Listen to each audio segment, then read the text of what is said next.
66페이지 신명기서 4장 9절입니다. 오직 너는 스스로 삼가며 네 마음을 힘써 지키라. 그리하여 네가 눈으로 본 그 일을 잊어버리지 말라. 네가 생존하는 날 동안에 그 일들이 네 마음에서 떠나지 않도록 조심하라. 너는 그 일들을 네 아들들과 네 자손 손자들에게 알게 하라. 내가 호렙산에서 네 하나님 여호와 앞에 섰던 날에 여호와께서 내게 이르시기를 나에게 백성을 모으라. 내가 그들에게 내 말을 들려주어 그들이 세상에 사는 날 동안 나를 경외함을 배우게 하며 그 자녀에게 가르치게 하리라 하시매. 아멘. 내 마음을 힘써 지키라는 제목으로 신명기서 4장 9절에 10절의 말씀을 함께 나누기를 원합니다. 오늘 이 말씀은 이스라엘 민족이 출애굽을 하는 모든 과정들에 대하여 다시 한번 하나님이 일깨워 주시면서 그 역사 가운데서 무엇을 알게 하시는가에 대하여 한 번 더 되새겨 주는 말씀입니다. 그래서 성경 말씀 자체가 신명기입니다. 다시 한번 되새겨서 이것을 알게 하고 깨닫게 한다는 의미를 가지고 있습니다. 하나님이 출애굽의 모든 과정을 경험한 이스라엘 백성들에게 명령을 내리십니다. 그 명령이 뭐냐니까 네 마음을 힘써 지키라. 이 네 마음을 힘써 지키라. 아니면 그렇지 않으면 잊어버린다. 힘써버리지 않으면은 하나님을 경외하는 일들에 대해서도 잊어버린다는 겁니다. 무엇을 힘써 지키느냐? 하나님을 경외하는 일을 네가 보고 듣고 경험하면서 하나님을 경외하는 것을 배웠던 그 교훈에 대해서, 그 사건에 대해서 결코 잊어버리지 않기 위하여 힘써 지키라 라고 그렇게 명령하고 있습니다. 그리고 10절에 보면은 네가 경외하는 것뿐만 아니라 네 자녀에게도 가르쳤어. 네 자녀도 하나님을 경외하는 것을 힘써 지키게 하라 이렇게 명령하고 있습니다.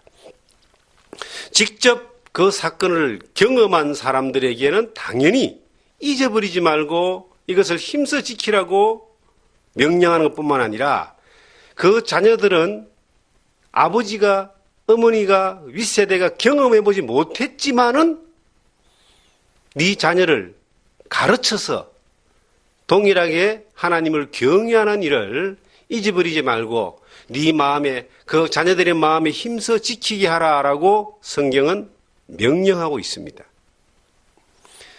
잠언 4장 23절에 보시면 지킬 만한 것보다 너희 마음을 지켜라 그렇게 말하고 있습니다. 생명의 근원이 이에서 나온다 그랬습니다. 제가 아주 오래전에 외웠던 말씀인데 그 말씀의 의미가 오늘 본문의 말씀하고 그대로 연결이 됩니다. 뭘 지키라는 말이냐? 생명의 근원이 어디서 나온다는 말입니까? 하나님을 경외하는 데서 나옵니다. 여호와를 경외하는 것이 지혜의 근본이고 여호와를 경외하는 것이 명철이고 여호와를 경외하는 것이 인간으로서의 최고의 의무고 여호와를 경외하는 것이 사람으로 태어난 사람이 가장 사람답게 창조하신 하나님 앞에 마음에 맞게 살아가는 방식이며 여호와를 경외하는 것이 인생을 후회하지 않고 성공하는 유일한 확실한 비결이다라고 하는 것을 잠언은 계속 말하고 있는데 그 경외하는 것을 잊어버리지 말고 마음을 힘써 지키라라고 성경은 우리에게 명령하고 있습니다. 왜 지키라고 할까요? 빼앗는 무리가 너무나 많기 때문에 그렇습니다. 골키퍼가요, 골문을 지키는 것은 상대편이 골을 빼앗으려고 하니까 지킵니다. 안 지키면은 경기에서 패하게 되죠. 월드컵이나 이런 이 경기를 보면은 이 골키퍼의 역할이 굉장히 중요합니다. 최후 마지막 그 방어선이잖아요. 근데 굉장히 훌륭한 골키퍼를 세워서 경기를 승리하는 경우들을 많이 보게 됩니다. 우리의 신앙도 마찬가지입니다. 골키퍼, 지킬 수 있는, 힘써 지킬 수 있는 그러한 기능과 기술과 훈련이 되어져 있어야지만이 이것을 빼앗으려고 하는 수많은 무리들의 공격에서, 악한 영들의 공격에서, 사탄의 공격에서 우리가 이길 수가 있습니다. 요즘은 20년 전, 30년 전 제가 예수를 처음 믿을 때의 그 환경하고 너무나 많이 바뀌어져 있습니다. 제가 1980년도부터 예수 그리스도를 주님으로 영접하고 예수님을 주로 믿고 살았는데, 그 당시에 예수를 믿는 사람들은요, 삶의 불편함에 대하여 두려워하지 않았습니다.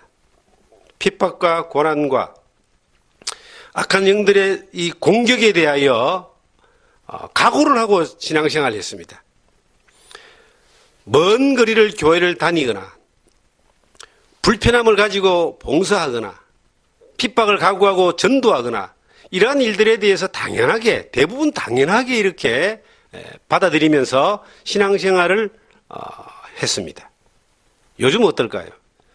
한 30년이 지난 지금 이 시대는 예수를 믿는다는 많은 사람들의 삶이 불편한 것을 싫어합니다. 어렵고 힘든 걸 싫어합니다. 고난받는 걸 싫어합니다. 손해보는 걸 싫어합니다.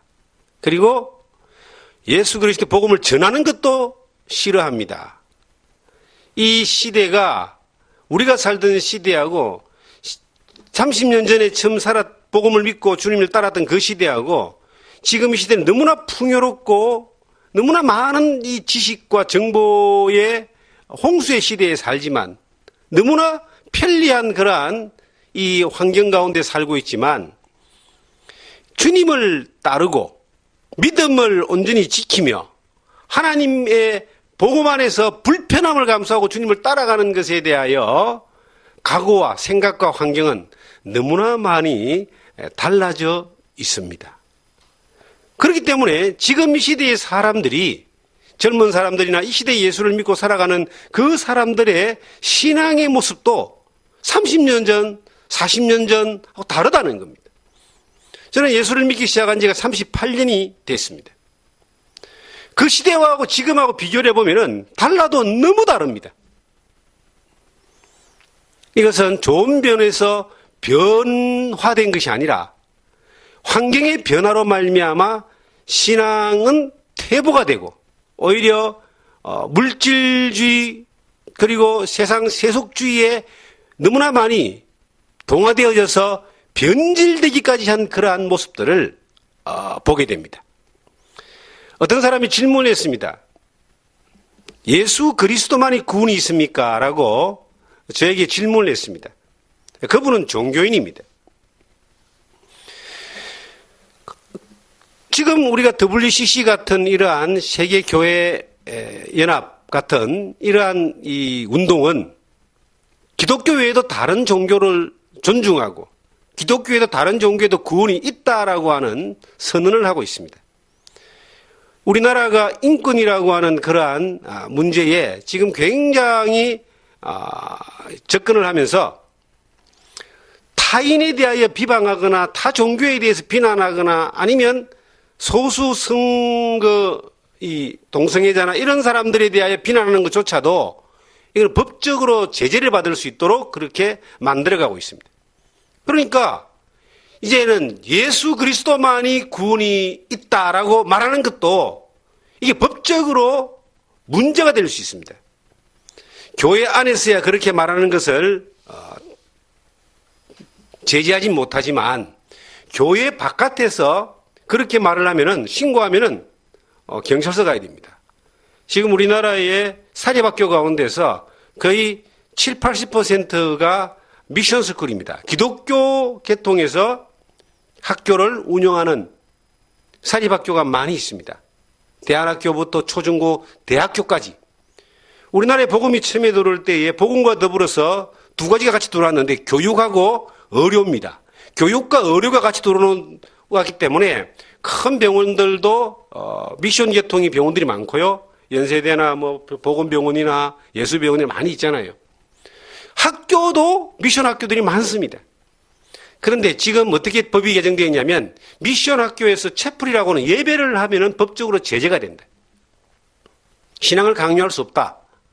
이렇게 지금 법이 만들어져 있습니다. 환경이 많이 바뀌어져 있고 변화되어 있는 가운데 예수 그리스도만이 구원이 있습니다. 그분의 길이 없습니다라고 만약에 내가 이야기를 한다면은 이 상대편에 질문한 사람이 공격을 하려고 마음을 먹고 있는 거예요. 법적으로도 지금 그렇게 안 되는데 왜 당신은 그렇게 주장하느냐? 우리 모든 종교가 화목하고 사랑하고 평화롭게 그렇게 살고 서로를 인정하면서 살자. 불교도 구원이 있고 천국이 있고 뭐 회교도도 천국이 구원이 있고 예수님 외에도 구원이 있다라고 그렇게 다들 지금 세상이 흘러가는데 당신은 왜 그러냐라고 따져들 수 있습니다. 저는 그분에게 이렇게 이야기했습니다. 예수 그리스도 외에는 길이 없습니다. 구원이 없습니다. 이 모든 만물을 창조하신 하나님은 한 분밖에 안 계십니다. 그분만이 길입니다라고 이야기를 했습니다. 상당히 불쾌한 눈빛을 가지고 몇 마디 던지더니 대화가 단절됐습니다. 그럼에도 불구하고 예수 그리스도 외에는 길이 없습니다. 라고 성경 구절을 몇 마디 더 제가 던져주었습니다. 우리가 살아가는 이 시대는 너무나 우리의 신앙이 하나님만을 경외하고 하나님만이 창조주이신 것뿐만 아니라 예수 그리스도만이 구원의 길이다라고 하는 그 진리를 증거하고 그 믿음대로 살아가는 데 있어서 불편하도록 만드는 그러한 새로운 도전을 우리는 받고 있습니다. 지금 우리 시대가 범신론적인 그러한 사회로 바뀌어가는 것이 아닌가라고 저는 그렇게 우려를 합니다. 이 범신론이라는 말은 뭐냐면은 하나님이 있다고 인정하고 믿습니다. 그런데 또 다른 신도 있다고 인정하는 것을 범신론이라고 하는 겁니다. 특별히 하나님을 믿는 사람들이 예수 그리스도를 구주로 고백하는 사람들이 사도신경을 신앙의 신조로 고백하는 사람들이 예수 그리스도의 피로 죄사함하고 구원받았다고 고백하는 사람들이 예수 외에 하나님 외에 다른 것들에 대하여 인정을 하거나 다른 것들을 하나님과 동일한 성상에 비스무리한 성상에 놓아두고 만약에 살아간다면은 그거는 기독교적 범신론이 되는 겁니다. 이스라엘 민족은요 애굽을 빠져나올 때에 10가지 재앙을 눈으로 보았습니다. 홍해가 갈라지는 재앙을 그 놀라운 기적을 보았습니다. 광야에 나와서 반석을 쳐서 물이 나오는 걸 확인했습니다. 구름 기둥과 불 기둥을 확인했습니다. 하나님만 믿는다고 했는데 모세가 40일 동안 시내산에 올라가서 하나님 율법을 받을 때에 안 보이니까 우왕좌왕하면서 그들은 하나님의 형상을 만들기 시작했습니다. 그게 금송아지였습니다. 어떻게 40일 만에 그렇게 바뀔 수가 있습니까? 마음을 빼앗기면 하나님을 경외하고 하나님을 경험한 그 믿음의 마음을 지키지 못하면은 다른 것이 와서 그것을 홀라당 빼앗아 먹어버립니다. 그래서 네 마음을 힘써 지키라. 그냥 지키는 것이 아니라 힘써 지키라. 적군이 쳐들어온다 그러면요 뭘부터 해야 됩니까? 쳐들어오는지 안 쳐들어오는지 경계부터 해야 됩니다. 이걸 파수꾼이라고 성경은 말합니다. 파수꾼은요 졸지 않고 자지 않고 적군이 오는 걸 경계를 봐야 됩니다. 만약에 파수꾼이 졸고 임무를 태만하게 했기 때문에 적군이 공격을 받아서 피해를 받았다. 그러면 누가 처벌받느냐? 그럼 파수꾼이 처벌을 받는 거예요. 못 지켰기 때문에. 힘써 못 지켰기 때문에. 그런데 지켜서 알려주었는데도 실패를 했다. 그러면 파수꾼은 책임이 없습니다. 지켜서 알려주면 대비하고 있으면 뭐 실패할 일은 별로 없겠죠. 반드시 이기겠죠. 우리의 신앙생활 가운데서 우리의 믿음을 빼앗으려고 하는, 또 우리의 믿음을 하나님을 경외하는 것에서 멀어지게 하는 그러한 세력과 환경은, 악한 영들의 공격은 어느 시대나 있어 왔고 지금도 있다는 겁니다. 지금 우리가 사는 이 시대에도 마음을 놓아버리면 얼마든지 하나님이 아닌 다른 것들에 대하여 나아갈 수 있는 환경은 충분하게 조성이 되어져 있는 그러한 환경 가운데 우리가 살고 있습니다. 하나님을 경외한다는 것은 예배자로 늘 하나님 앞에 있는 겁니다. 하나님의 말씀을 늘 듣는 겁니다. 하나님 앞에 늘 기도하는 겁니다. 하나님과 동행하는 것입니다. 그리고 말과 생각과 행동 가운데서 하나님 앞에 있는 것처럼 그렇게 살아가는 것입니다. 그렇게 살아가는 것을, 그 하나님을 경외하는 것이다 그랬는데, 그 하나님을 경외하는 것에 대하여 힘써 지키라. 그리고 잊어버리지 마라. 그리고 구절에 보니까 네 마음에서 떠나지 않도록 조심하라. 내 마음에서 하나님이 경외하는 것에서 떠나지 않도록 조심하라 라고 성경은 우리에게 명령하고 있습니다. 구절 한번 보겠습니다. 다시. 오직 너는 스스로 삼가며 네 마음을 힘써 지키라. 그래야 네가 눈으로 본 그 일을 잊어버리지 말라. 내가 생존하는 날 동안에 그 일들이 네 마음에서 떠나지 않도록 조심하라. 너는 그 일들을 네 아들들과 네 손자들에게 알게 하라. 잊어버리지 않게 조심하고 떠나지 않도록 조심하고, 그리고 늘 하나님 경외하는 것을 향하여 마음을 힘써 지키라. 이스라엘 백성들은요, 하나님의 역사가 나타나는 자리에 정표를 많이 세웠습니다. 광야에서 막 아말렉하고 싸웠을 때 모세가 막 손을 들고 손을 내리지 않고 기도했을 때 여호수아가 나와 싸워서 이겼습니다. 그것을 여호와 니시라 하라.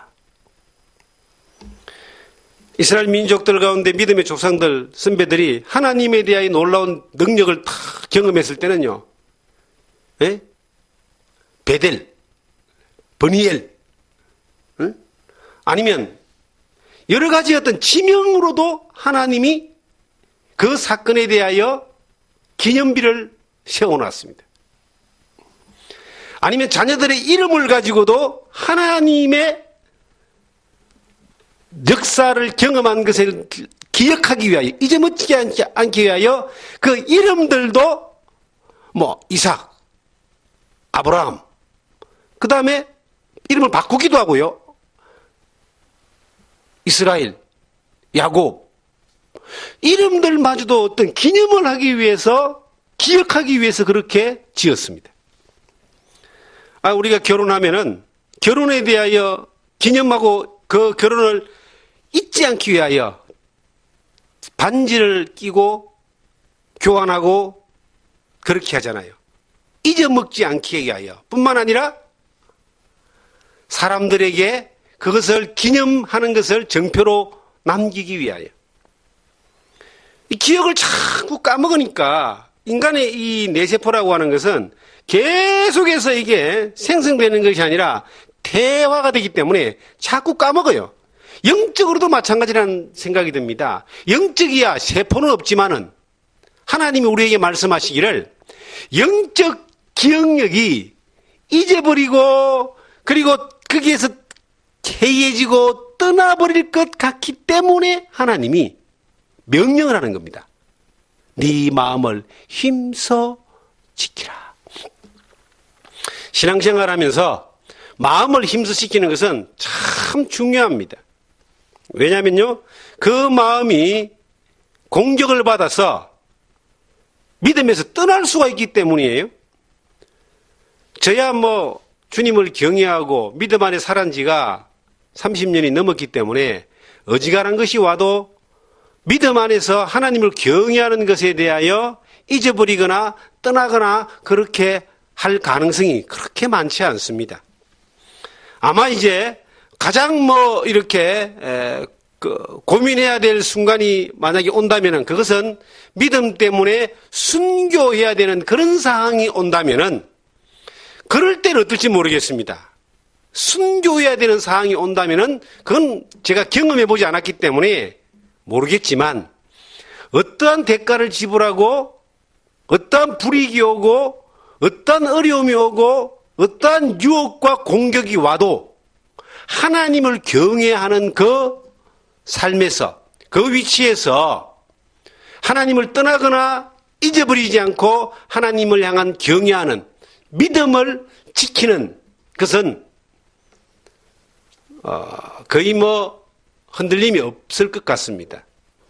제가 살아왔고 지금 살고 있고 현재 하나님을 향한 마음의 믿음의 자세가 변함없이 그렇게 훈련되어져 왔고 은혜 가운데 살아왔기 때문에 늘 마음 가운데 하나님을 경외하는 것을 힘써서 지키는 일들에 대하여 늘 깨어서 그렇게 있습니다. 그런데 주변에 이제 신앙생활 하시는 분들, 또 같이 목회하시는 분들, 이제 예수를 믿고 따르려고 하는 분들을 만나보면서 참 너무나 많은 유혹과 공격과 이 믿음을 빼앗으려고 하는 세력들에 대하여 휘둘리고 그렇게 넘어지는 많은 사람들을 봅니다.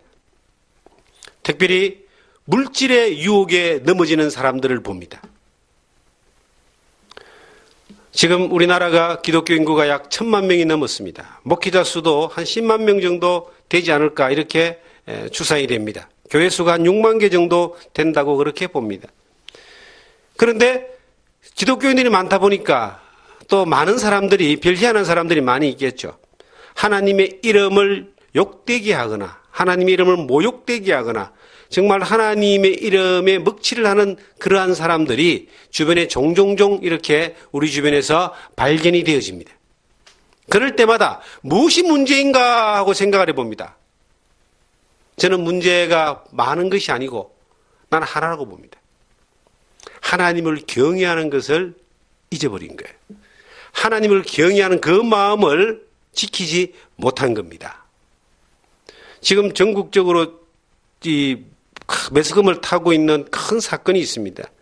우리나라에서 세계에서 제일 큰 장로교 가운데 하나에 속해 있는 단일 교회가 있는데 이분이 이제 교회가 그 예산이 1년에 1,000억 이상이 돌아가는 교회인데요. 교회를 교단법을 무시하고 이제 아들에게 세습하는 그런 이제 과정 가운데서 큰 분쟁이 일어났습니다. 그걸 가만히 보면서 이런 생각이 들어졌습니다.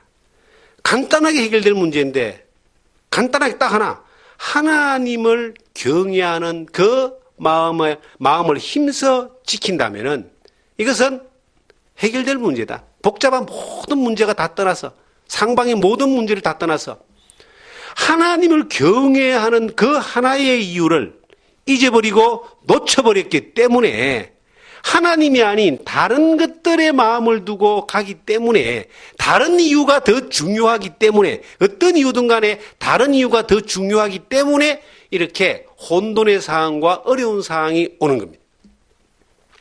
성경의 마태복음 6장 33절에 이런 말씀이 있습니다.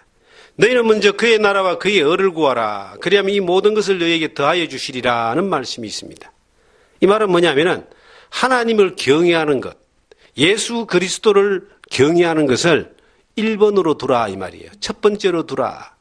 어떤 일을 결정할 때에 수많은 약 100가지의 이유가 어떤 일을 결정하는 영향을 미친다 할지라도 그 100가지보다 더 강한 이유는 딱 하나라 됩니다. 100가지 이유를 딱 이길 수 있는 딱 하나의 이유는 하나님을 경외하는 것. 그의 나라와 그의 의를 구하는 것이 그것이 어떤 선택에 있어서 가장 중요한 무게를 두고 나가면 100가지가 아니라 10,000가지라 할지라도 하나님 편에서 역사하시고 하나님이 기뻐하시고 영광받는 일들로 반드시 결론이 난다는 겁니다. 신앙생활을 이렇게 하면서요, 쓸데없는 오해를 받을 때가 있습니다. 어떤 목사님이 전화가 왔습니다. 아주 억울한 일들을 이야기를 합니다. 여러 가지 이야기들 들을 때 전부 다 그 내용이 타당합니다. 그래서 제가 한마디 했습니다. 하나님 믿으십니까? 네, 그럼 됐네요. 이 일을 하나님이 해결하심을 믿으십시오.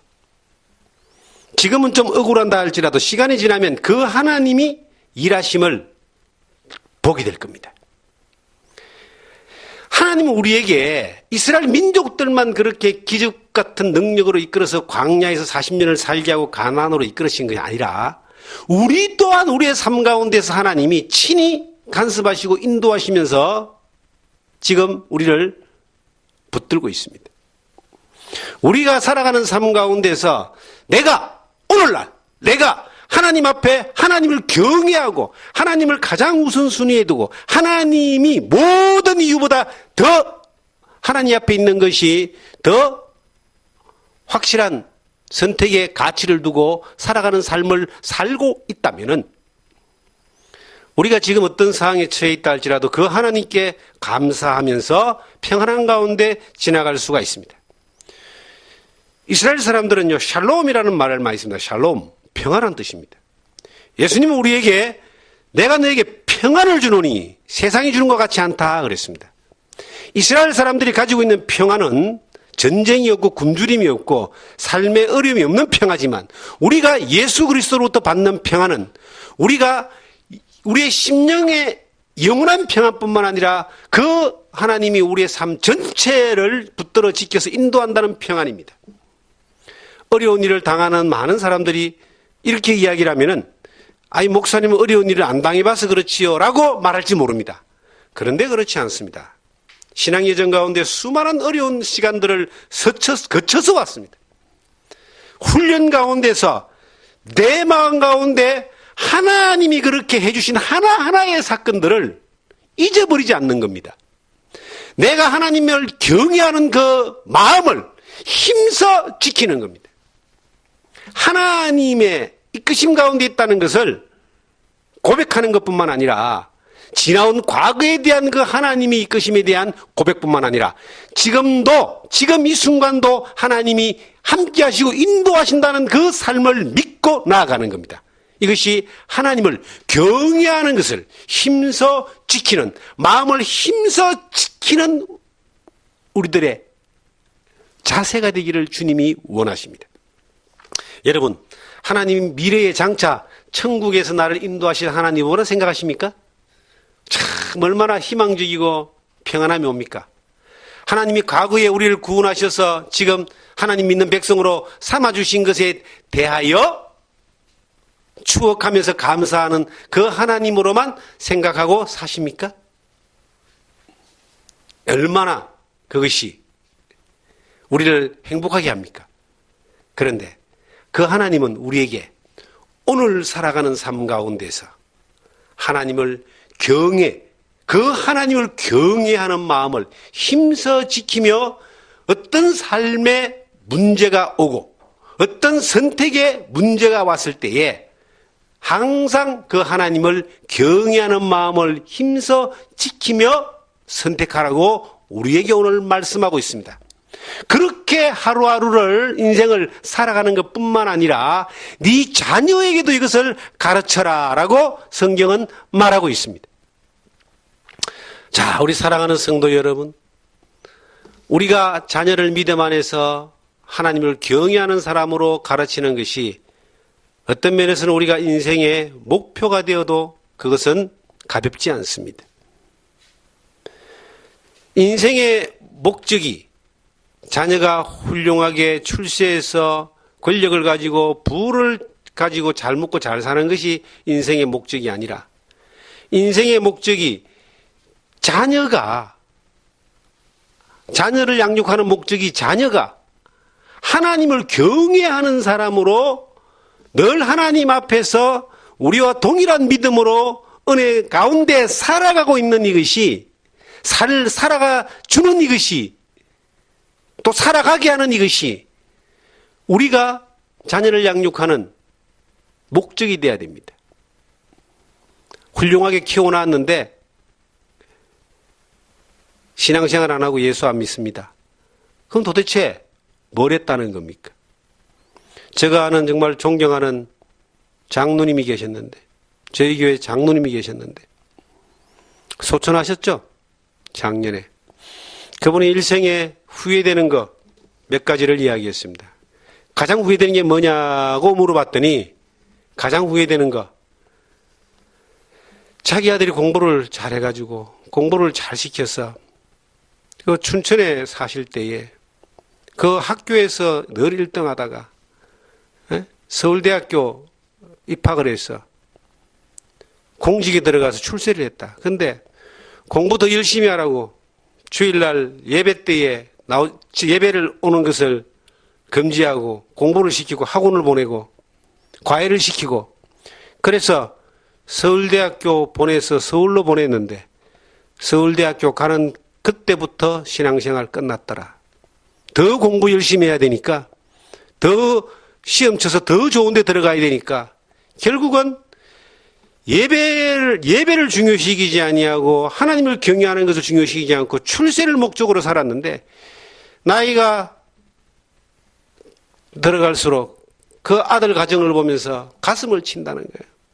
그때 공부 좀 덜 시키고 신앙을 가르치고 하나님을 경외하는 걸 가르쳤다면 내가 이렇게 후회하진 않을 텐데 라고 그렇게 가슴 치는 이야기를 제가 들은 적이 있습니다. 우리의 일생 가운데서 자녀는 참 우리에게 주신 분복이라 그랬고 하나님의 선물인데 우리의 자녀들이 하나님을 경외하는 사람으로 믿음의 사람으로 살아가는 것만큼 우리가 인생을 성공한 잣대가 될 수 있는 것이 없다고 봅니다. 그러려면 어떻게 해야 될까요? 그러려면 부모가 하나님을 믿는, 하나님을 경외하는 믿음을 지키는 삶을 날마다 살아가는 것이 그것이 자녀로 하여금 하나님을 경외하는 삶을 살게 하는 첫발이 될 수 있습니다. 저는 안타까운 것이 있습니다. 자녀가 시험 치는 것 때문에 주일날 예배를 빠지게 하고 자녀가 뭔가 중요한 일들을 위해서 주일날 예배를 빠지고 그런데 그게 어디서 오느냐 하면은 부모가 그렇게 하기 때문에 자녀는 그렇게 되게 되어 있습니다. 자녀에게 그 어떤 것보다 예배가 우선이고 그 어떤 것보다 하나님을 경외하는 것이 우선이고 그 어떤 것보다 하나님을 기쁘시게 하는 그 삶을 위하여 살아가는 것이 선택하는 것이 그것이 가장 중요한 선택이라고 하는 것을 부모가 보여주고 자녀에게 가르치면 그 자녀가 그렇게 성장했을 때에 하나님을 경외하는 사람으로 성장할 수가 있는 겁니다. 그런데 부모가 중요한 순간에 지금 공부할 때니까 시험 쳐서 공부해서 좋은 학교 들어가야 되니까 지금은 예배 드리러 올 시간 없이 그 시간에 학원 가라. 자격증 따야 되니까 학원 가라. 부모가 그렇게 결정을 하니까 삶의 모든 순간에 자녀들은 그렇게 해야 된다고 생각을 하는 겁니다. 저는 예배가 성공하는 사람은 그 인생을 성공한다고 봅니다. 하나님을 경외하는 삶을 우리가 산다면 그 자체가 이 땅에 태어난 인간으로서의 최고의 삶을 사는 겁니다. 여호와를 경외하는 것이 지혜의 근본인 것뿐만 아니라 여호와를 경외하는 것이 명철이고 여호와를 경외하는 것이 하나님이 가장 기뻐하는 일입니다. 여기에서 생명이 난다 그랬습니다. 사랑하는 우리 성도 여러분, 하나님 안에서 내가 지금 하나님을 경외하는 것을 힘써 지키고 있느냐 아니면 하나님을 믿는 믿음에 대하여 대충대충 그렇게 선택하며 살고 있느냐, 그것은 여러분들이 조용히 나를 돌이켜보면요 그것은 쉽게 결정이 납니다. 저는 이전에 청년 때에 신앙생활 할 때에 제가 나갔던 그 교회가 부산에 있었는데 부산에 이제 제법 사람들이 그래도 한 100여 명 정도 모이는 교회였습니다. 그런데 교회에 가서 어릴 때 좀 깜짝 놀랐습니다. 왜 깜짝 놀랐느냐 하면은 교회가 너무 초라한 거예요. 물론 이제 제가 나가는 교회는 상가교회였습니다. 상가에 이제 교회를 이제 한 교회였는데 교회 이제 또 갔을 때, 물론 이제 우리가 천주교 같은 이런 곳은 교회가 굉장히 자체가 건물이 종교적이고 상당히 어떤 이 고풍스럽고 뭐 나름 고급스러운 뭐 그런 부분들을 볼 수 있습니다. 제가 아주 어릴 때에 저희 동네에 천주교회가 있었는데 뭐 천주교회 다니지는 않았지만은 지나다니면서 이렇게 본 것은 그런 모습들을 제가 봤습니다. 뭐 이렇게 또 조형물도 여러 가지 있고 조경도 잘 돼 있고 또 사람들도 뭐 이렇게 가운을 입고 이렇게 다니니까 신부나 수녀들을 보면은 상당히 종교적인 부분들을 보잖아요. 제가 있는 교회를 처음에 갔을 때에 상당히 놀라운 건 뭘 놀랐냐면은 거기에 있는 모든 기물들이 너무 허접했다는 겁니다. 강대상도 이제 그 허접한. 그 당시에는 이 사람이 이렇게 교탁 같은 그런 분위기가 나는 낡은 강대상에서 이제 의자도 그 장의자가 아닌 이제 바닥에 이렇게 앉아가지고 그 당시 참 바닥에 많이 앉아서 예배를 드렸습니다. 그런데 거기 있는 소파나 식탁이나 그다음에 주방 물건이나 많은 부분들이 물건은 굉장히 많은데 상당히 이렇게 허접한 걸 제가 봤습니다. 왜 그런가 하고 감아보니까 그 80년대에 이제 부산에 13평짜리 7평짜리 아파트가 이렇게 막 지어지기 시작했을 때입니다. 아파트가 지어지기 시작하면서 아파트에 사람들이 이제 이사를 들어가는 겁니다.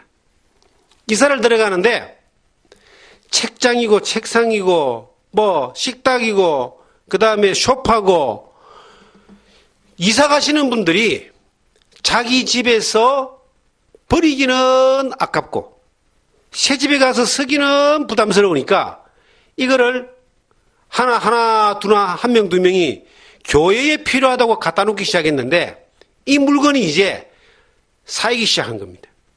그러니까 그 당시에 교회가 저희들이 이제 생활했던 교회가 상당히 중고 물품이 옷장이고 책장이고 중고 물품이 상당히 이렇게 많이 이렇게 들어와 있었어요. 그때 상당히 제가 놀랬던 부분이 있습니다. 처음에 신앙이 시작할 때. 그렇게 이제 신앙생활 하는 걸 봤기 때문에 교회는 쓰다가 버리기 아까운 것들을 갖다 놓고 쓰는 곳이구나라고 생각을 했습니다. 저도 이제 그런 의식이 딱 이제 들어있는 거예요.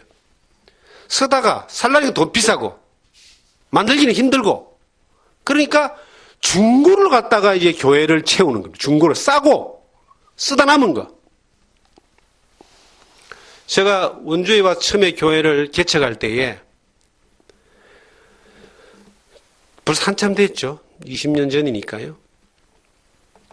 20년도 더 됐죠. 근데 의식이 그리 돼 있다 보니까 예배당 상가를 얻어가지고 이제 예배당을 이렇게 리모델링 할 때 마음에 싸고 그리고 이 쉽게 갖다 놓을 수 있는 것들. 그래서 몇 안 되는 성도였지만은 집에 필요하다 쓰다가 안 쓰는 거 있으면 교회 갖다 놔서 쓰고 우리 집에 있다가 좀 안 쓰는 거 교회 갖다가 하고 판넬도 중고로 사고 선풍기도 중고 가서 사고 에어컨도 중고에 가서 사고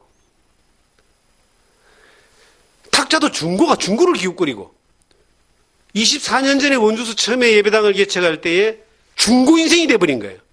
그게 왜 그러냐로 가만히 생각해 보니까요. 이전에 그렇게 보았기 때문에 그런 겁니다. 근데 성경을 어느 날 보다가 정말 깜짝 놀랐습니다. 교회가 개척되어진다고 세워진다는 것은 하나님이 하신 일입니다. 복음을 전해지는 것도 하나님이 하신 일입니다. 우리는 통로에 불과하고 종에 불과합니다. 우리의 의식이 하나님의 것을 가장 소중히 여기고 너희는 먼저 그리고 네 재물과 소산물을 처음 단 것을 하나님 여호와께 드리라는 말씀이 있습니다. 하나님의 집에 성막이 지어질 때 성전이 지어질 때 가장 좋은 것들을 헌물했던 것을 성경을 통해서 보게 된 겁니다. 집 자체가 하나님은 아니지만 하나님의 말씀을 전하고 복음을 전하고 예배의 공간으로 지어지는 그곳이 하나님 앞에 우리가 내가 없어도 좋은 것을 드릴 수 있는, 깨끗한 것을 드릴 수 있는, 귀한 것을 드릴 수 있는 그런 것이 돼야 된다는 거죠. 돈이 없어서 복음 못 전하고 물질이 없어서 하나님 일을 안 하는 게 아닙니다. 믿음이 없어서 못하는 것이죠. 믿음이 없어 안 되는 거죠. 하나님이 하시는데 그 믿음이 없으니까 그 믿음이 내가 중고나 쓰다 남은 거나 갖다 놓는 그 의식이 되어 있으면 하나님을 경외하는 마음이 이미 그렇게 우리가 최고가 아니고 처음이 아니고 전부가 아닌 뒤로 밀려가니까 우리의 삶도 또한 그만큼 하나님의 은혜가 막혀지는 겁니다. 어느 날 제가 그걸 깨달았습니다. 그런데 우리가 이제 교회가 이제 쭉 진행되는 가운데, 이 교회에 새로 들어오신 분이 계신데, 이분이 중고 가게를 또 하는 분이 들어오신 거예요. 이 중고 가게를 하는 분이 교회를 섬긴다고 이제 마음을 먹고 열심히 하셨습니다. 그런데 그분이 교회에 가져오는 모든 것들이 또 중고가 되기 시작하는 거예요. 에어컨도 중고, 뭐 가스레인지도 중고, 쓸만해요, 전부 다. 고쳐가지고 오니까. 대부분이 많은 것들이 막 중고가 이제 채워지기 시작했습니다. 그래서 제가 어느 날, 이건 아니다. 만나서 이야기를 했습니다. 교회는 새 걸 갖다 놔야 됩니다. 우리 집에 텔레비 큰 거, 좋은 거 바꾸면서 그 텔레비 쓰던 거 버리긴 아깝고 중고로 갖다 놓으면 돈 안 되고 요즘 치우려면 또 돈 줘야 돼요. 그러니까 교회 갖다 놓은 겁니다. 어떤 교회를 가보니까, 어떤 작은 교회 가보니까, 커다란 옛날에 와이드 비전이라는 교회 있습니다. 몇백만 원 했어요. 지금은 뭐 10만 원도 사갈 수는 없지만은, 요즘은 얇고, 기능 좋은 TV가 많이 나오잖아요. 근데 그 텔레비가 2대나 있는 거예요, 2대나. 오른쪽에 하나, 한쪽에 하나. 그리고 저 뒤쪽에도 또, 옛날 방식의 텔레비가 딱 붙어 있는 거예요. 모니터로 쓰려고. 이 교회는 정말, 부자입니다. 이렇게 비싼 TV를 3대씩이나 갖다 놓고 이게 모니터로 쓰느냐니까. 우리 성도님들이 TV 바꾸면서 이 교회서로 갖다 놓은 거예요. 중고가 그렇게 막 꽉. 제가 참 말을 못 하겠더라고요. 성도님들이 기아에 갖다 놨는데. 중고 갖다 놓지 마세요, 교회에. 그분이 이제 마음이 상처받았을 겁니다. 그게 갖다 놓은 것이 싫은 것이 아니라 좋고 좋은데 하나님의 교회에, 예배의 처소에, 하나님의 이름이 있다는 하나님의 집에 할 수 있으면 내가 중고를 쓰고 좋은 걸 갖다 놔야 된다. 저는 어느 날 그것이 딱 자세라고 생각을 했습니다. 그것 때문에 돈이 좀 들고 비용이 더 드냐? 비용이 어차피 하나님이 주시는 것이고 하나님이 채워주시는 것인데, 이스라엘 민족이 광야에 성막을 지을 때 백성들의 손을 통해서 그 금과 은과 온갖 귀한 것들이 다 헌물되었는데요. 하나님이 사람들의 마음을 변화를 시켜가지고 그 감동을 주어서 그 일을 하게 했다라고 하는 겁니다. 하나님이 하신 거잖아요. 그래서 의식을 바꾸어서 저부터, 제 아내부터, 제 자녀부터, 내 주변 사람들부터 모든 사람에게 교회에 뭔가를 헌물하고 하나님의 집에 복음을 전하는데 뭔가를 할 때는 항상 제일 좋은 걸로, 항상 먼저, 항상 할 수만 있으면 새 걸로. 어쩔 수 없이 우리가 필요한 것들을 중고로 쓰기도 하고 또 괜찮은 갖다 놓을 쓸 수 있습니다. 어쩔 수 없는 상황에서는. 그런데 할 수 있는 상황에서는 하나님이 공급하시고 주신다라고 그렇게 믿어왔다면 하나님이 공급하시고 주신 것들을 믿는 믿음 가운데서 가장 좋고 깨끗하고 귀한 걸로 내가 하나님의 앞에 헌물하고 헌금하고 헌신하는 겁니다. 우리의 몸과 목숨마저도 하나님 앞에 드리기를 원하는데 우리가 우리의 자세에서 하나님을 경외하는 자세를 가지고 있느냐 하는 것을 물어보신다는 거죠. 그래서 어떤 교회에 뭔가를 필요한 걸 줄 때도 중고를 주려면요 굉장히 조심스럽습니다. 저는 정말 마음에 죽어도요 요거도 먹고 죽어도 마음이 찝찝한 게 있어요. 어떤 때 이런 일이 있었습니다. 어쩌다가 저한테 누가 그 식품, 좋은 식품을 많이 좀 보내줬어요. 견과류. 저 견과류 막 붕 뜰 때 어떤 분이 보내주셔가지고 저 혼자 이제 먹기가 좀 미안해서 다른 분하고 이제 다른 분들하고 나눠 먹었습니다.